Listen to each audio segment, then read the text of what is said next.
നമ്മുടെ ആക്ടർ കൊച്ചിൻ ഹനീഫ ഏതാണ്ട് 7ഓളം സിനിമകൾ സംവിധാനം ചെയ്തിട്ടുണ്ട്. അതിൽ 5ഓളം സിനിമകൾ മമ്മൂട്ടിയെ വെച്ച് തന്നെയാണ്. അപ്പോൾ അദ്ദേഹം സംവിധാനം ചെയ്തതിൽ ഏറ്റവും പോപ്പുലർ ചിത്രം ഏതാണെന്ന് ഞാൻ പറയേണ്ട ആവശ്യമില്ലല്ലോ. എന്നാൽ ആ ഒരു സിനിമയുടെ യാതൊരു ഫ്ലേവറും ഇല്ലാതെ അദ്ദേഹം സംവിധാനം ചെയ്ത തികച്ചും വ്യത്യസ്തമായ മറ്റൊരു ചിത്രത്തെക്കുറിച്ചാണ് ഈ വീഡിയോ. സിനിമയുടെ പേര് ഭീഷ്മാചാര്യ.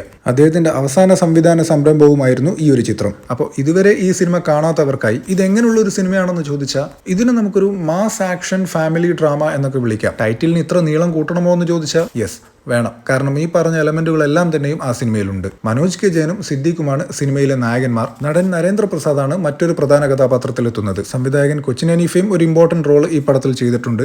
ഇനി ഈ പടത്തിന്റെ ഒരു സിഗ്നേച്ചർ ആയിരുന്നു വളരെ മെലോഡിയസ് ആയിട്ടുള്ള ഒരു സെന്റിമെന്റൽ സോങ്. യെസ്, അതൊരു മെലഡിയാണ്, പക്ഷെ ഭയങ്കര എന്തോ ഒരു വിരഹ മൂഡാണ് ആ പാട്ടിന്. അത് ആ വരികൾ അങ്ങനെ ആയതുകൊണ്ടാണോ, അതല്ല ആ പാട്ടിന്റെ പിക്ചറൈസേഷനിൽ വരുന്ന കഥാപാത്രത്തിന്റെ അവസ്ഥ കാരണമാണോ, എന്തുകൊണ്ടോ ഭയങ്കര ഒരു വിഷാദം തളം കെട്ടി നിൽക്കുന്ന ഒരു പാട്ടാണത്. എനിവേസ്, പൊതുവെ നമുക്കൊക്കെ 90s സിനിമ എന്ന് പറയുമ്പോൾ സമാധാനവും കളിചിരിയും ഒക്കെ നിറഞ്ഞ സിനിമകളല്ലേ പെട്ടെന്ന് ഓർമ്മ വരിക. എന്നാൽ ആ ഒരു ഫ്ലേവറിലല്ലാതെ കുറച്ച് സീരിയസ് ആയിട്ടുള്ള എന്നാൽ അത്യാവശ്യം നല്ല മൊമെന്റ്സ് ഒക്കെയുള്ള ഒരു നൈസ് ഒരു 90s കമേഴ്സ്യൽ സിനിമ അതായിരുന്നു ഭീഷ്മാചാര്യ.